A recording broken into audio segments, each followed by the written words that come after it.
Hello, my name is Marie Pascal Piquion, and this is my presentation for nursing shortage and burnout.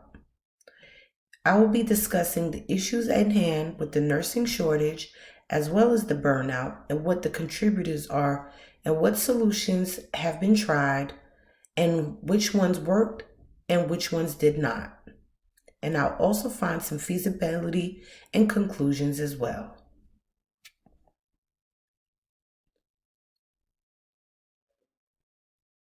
Currently, we have a staffing issue in America overall. We are in a demand and supply under baseline. A lot of nurses are currently entering retirement stage, also known as baby boomers. Nurses who are going on maternity leave, as well as students who are less students entering nursing schools. And a lot of them are overworked and quit their positions due to the demand of them on the floors, being short-staffed, and mentally, physically, and emotionally tired. The nursing background. Even though these shortages are temporary, with nurses going on maternity leave and those leaving to go to retire, and those that are getting hired, it is continuous.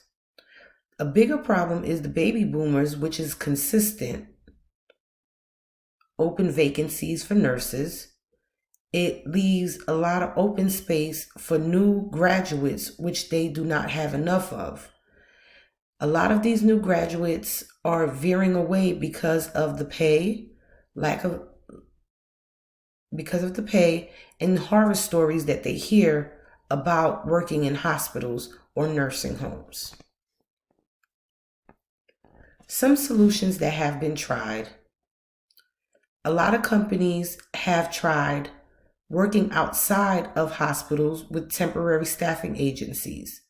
This did work for a short period of time when it began to cause conflict between nurses that have been employed for 10, 11, 12 years.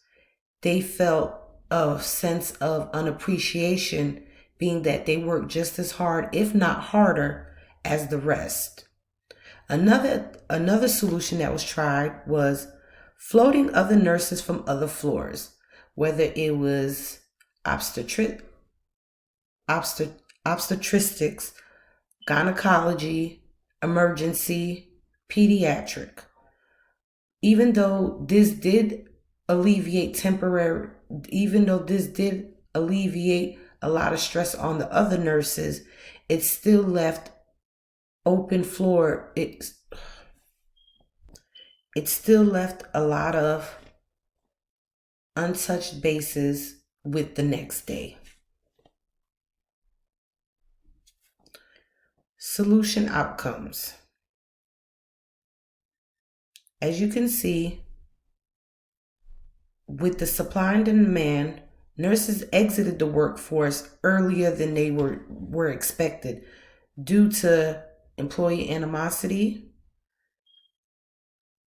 unappreciated by the companies, a lack of respect from the public, as well as their voices not being heard.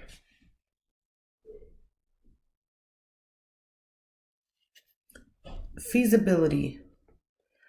A lot of hospitals did increase their nurses' salary to decrease the amount of nurses they would have to pick from outside agencies.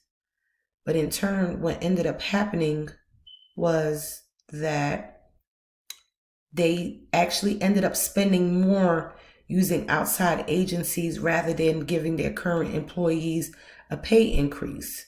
A lot of funding is needed by lawmakers for them to understand in order for everybody to be happy, there has to be some kind of incentive, whether it be through educational reimbursement or acknowledgement of their hard work.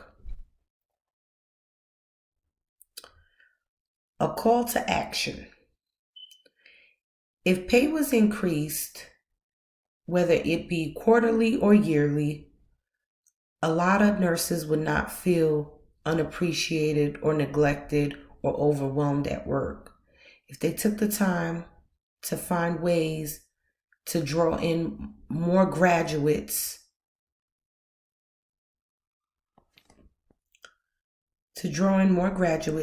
then things would be a lot easier on the nurses that are currently there.